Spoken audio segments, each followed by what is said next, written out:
आज हम बनाएंगे दूध से बहुत ही स्पेशल और टेस्टी मिठाई जिसका नाम लेते ही मुंह में पानी आ जाता है। जी हाँ, मैं बात कर रही हूँ कलाकंद की, जिसे हम बहुत ही कम इंग्रेडिएंट और कुछ खास ट्रिक्स से जानेंगे कि कैसे हम कलाकंद को टेस्टी और रसीली बना सकते हैं। हेलो एवरीवन, कैसे हैं आप सब लोग। ममता नेगी की देसी रसोई में आपका स्वागत है। वीडियो को अंत तक ज़रूर देखिएगा। वीडियो अगर आपको पसंद आएगी तो इसको लाइक, शेयर, कमेंट और सब्सक्राइब ज़रूर कीजिएगा। यहाँ पर सबसे पहले हम 2 लीटर दूध लेंगे और जिसको हम उबालने के लिए रख देंगे। इसको हमने उबाल आने तक ही पकाना है। तब तक हम यहाँ पर साइड में छेना बनाने की तैयारी करते हैं, जिसके लिए मैंने 2 चम्मच विनेगर लिया है, 8 से 10 चम्मच इसमें पानी ऐड किया है और इसको अच्छे से मिक्स कर लेना है। यहाँ पर दूध में भी अच्छी तरीके से उबाल आ गया है। अब हम इसकी फ्लेम को ऑफ़ कर देंगे और लगभग 2 मिनट तक हमने इसको ठंडा होने के लिए छोड़ देना है। यहाँ पर हमने दूध की पतीली को गैस से उतार देना है और इसमें धीरे-धीरे विनेगर का पानी इसमें डालते जाना है और हल्के हाथों से इसे चलाते भी जाना है। दूध से एकदम विनेगर डालते ही छेना नहीं बनता है। इसमें हमने थोड़ा इंतज़ार करना है, धीरे-धीरे इसमें विनेगर का पानी ऐड करते जाना है और फिर हमारा यहाँ छेना तैयार हो जाता है। छेने के लिए हम विनेगर की जगह नींबू के रस का भी यूज़ कर सकते हैं। अब हम यहाँ पर साफ़ कपड़े का इस्तेमाल करेंगे, सूती कपड़ा हमने यहाँ लेना है। जब दूध से पूरा छेना अलग हो जाएगा तो ये बाकी बचा हुआ पानी है, इसको हम दूसरी चीज़ों में इस्तेमाल कर सकते हैं। हम आटा गूँथने में या फिर सब्ज़ी बनाने में इसका इस्तेमाल कर सकते हैं। यहाँ पर अब हम छेने को अच्छे तरीके से 2 से 3 बार धो देंगे ताकि जो विनेगर का पानी है इससे अच्छी तरीके से छूट जाए। और जब छेना अच्छे से साफ़ हो जाएगा तो हमने इसका सारा पानी हटा देना है। इसको निटेर करके इसके कपड़े को अच्छे से टाइटली इसको पकड़ करके इसका पानी हमने यहाँ हटा देना है। यहाँ पर मैंने एक कढ़ाई ले ली है। कढ़ाई या फिर जो भी बर्तन आप यूज़ कर रहे हो उसका तला मोटा होना चाहिए, क्योंकि हमने दूध को काफ़ी देर तक यहाँ पे पकाना है, तो इसलिए वो जल ना जाए, ख़राब ना हो जाए, तो इसलिए हमने भारी तले का ही बर्तन इस्तेमाल करना है।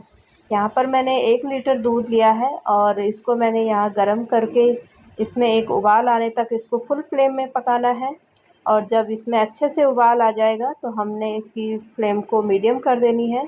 इस प्रोसेस में लगभग 25 से 30 मिनट का समय लग सकता है। यहाँ पर आपको टेंशन लेने की बिल्कुल भी ज़रूरत नहीं है, क्योंकि आप यहाँ हर 4 से 5 मिनट में आपको स्पैचुला चलाना होता है और साइड से हम दूसरे काम भी कर सकते हैं। इससे हमारा टाइम भी सेव हो जाएगा। यहाँ पर लगभग 20 मिनट कंप्लीट हो चुके हैं। दूध उबल कर के बहुत अच्छे से तैयार हो चुका है।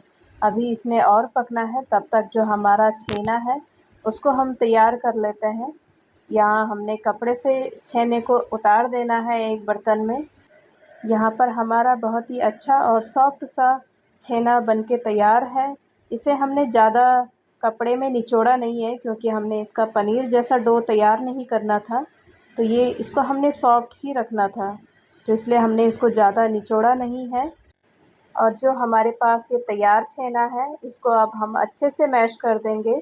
मेरे पास यहाँ पे पोटैटो मैशर था, तो मैंने इसको अच्छे से इससे मैश कर लिया है। आपके पास यदि मैशर नहीं है तो आप हाथ से, हथेली से इसको रगड़ करके अच्छे से यहाँ पे मैश कर सकते हैं। लगभग 3 से 4 मिनट तक हमने इसको अच्छे से मैश करना है ताकि इसके अंदर कोई गुठली ना हो। अब यहाँ पे जो दूध की रबड़ी बन रही है ये भी पक के बहुत अच्छे से तैयार हो चुका है। इसमें बहुत ही अच्छे से थिकनेस आ चुकी है। अब हम धीरे-धीरे पूरा छेना इसमें ऐड करते जाना है। पूरा छेना हमने एक साथ ही इसमें ऐड नहीं करना है, धीरे-धीरे करके ही एक-एक स्पैचुला करके हमने इसमें ऐड करना है और इसको अच्छे से हाथों से मिलाते हुए इसमें डालते जाना है और इसको मिक्स करना बहुत ज़रूरी है। अभी इस प्रोसेस में लगभग 4 से 5 मिनट का टाइम और लगेगा, तब तक हमने इसको हाथों से, हल्के हाथों से इसको चलाते जाना है। और फिर हम यहाँ पे मैंने 1 कटोरी चीनी का इस्तेमाल किया है। आप को मीठा जैसे पसंद है, कम ज़्यादा, तो आप इसमें ऐड कर सकते हैं। इस स्टेज में अब हमने यहाँ पे हाथ बिल्कुल रोकना नहीं है। जब हमने इसमें चीनी ऐड कर दिया है, कंटिन्यूअसली हमने यहाँ पे स्पैचुला चलाते रहना है यहाँ पर मैं 1 चम्मच इलायची पाउडर का इस्तेमाल कर रही हूँ। आपको अगर पसंद नहीं है तो आपको इसको यहाँ पर स्किप कर सकते हैं, लेकिन अगर आप इलायची डालेंगे तो इसका फ्लेवर बहुत ही अच्छा आता है इस मिठाई में। और फिर हमारा ये दूध यहाँ पे और गाढ़ा होता जाता है और ये मिक्सचर जो पक के बहुत अच्छे से तैयार हो चुका है, इसके किनारों से बबल्स आने शुरू हो गए हैं और ये जो मिक्सचर है इसने अपना तला भी छोड़ना शुरू कर दिया है। यहाँ पर हमने गैस की फ्लेम को ऑफ कर देना है और अभी भी हमने 30 सेकंड तक इसको चलाते रहना है, क्योंकि जो इस बर्तन का तला है ये अभी भी गर्म है। और ये देखिए, इस तरीके से हमारा ये मिक्सचर तैयार हो चुका है।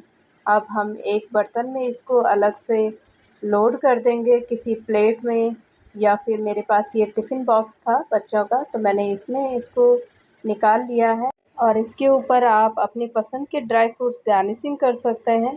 मुझे यहाँ पर पिस्ता और काजू बहुत पसंद है, तो मैंने काजू और पिस्ता को बारीक कटिंग करके इसके ऊपर गार्निशिंग के लिए डाल दिया है। और ये देखिए इसका मिठाई का फाइनल लुक। अब हम यहाँ पे 6 से 7 घंटे इसको फ्रिज में रख देंगे ठंडा होने के लिए। यहाँ पे 6 घंटा कंप्लीट हो चुका है और हमारी मिठाई भी बनके बहुत अच्छे से तैयार हो चुकी है। बहुत ही अच्छी खुशबू इससे आ रही है। अब हम यहाँ पे नाइफ़ की सहायता से इसको छोटे-छोटे पीसेस में कटिंग कर देंगे। यकीन नहीं होता कि बाज़ार में मिलने वाली इतनी महंगी मिठाई हमने कुछ ही मिनटों में घर पर बनाकर तैयार किया है। कुल मिलाकर इसमें 200 रुपये का हमारा खर्च आया और 1000 रुपये की मिठाई हमारी तैयार हो गई, और वो भी सिर्फ़ दूध और चीनी से। यहाँ पर कुछ ट्रिक जो आपको ध्यान में रखना बहुत ज़रूरी है, जिससे आपकी मिठाई जो कलाकंद है बहुत ही कम समय में बहुत ही टेस्टी बन के तैयार होगी। नंबर 1, दूध में विनेगर डालने से पहले 1 से 2 मिनट ठंडा होना ज़रूरी है।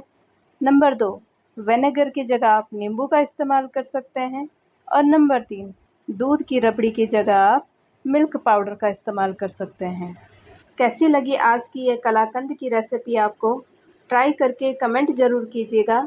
वीडियो अगर आपको अच्छी लगी हो, इसको लाइक, शेयर, कमेंट ज़रूर कीजिएगा और सब्सक्राइब करना ना भूलिएगा। तब तक अपना ध्यान रखिए, खुश रहिए। मिलते हैं नेक्स्ट वीडियो में, तब तक के लिए बाय बाय।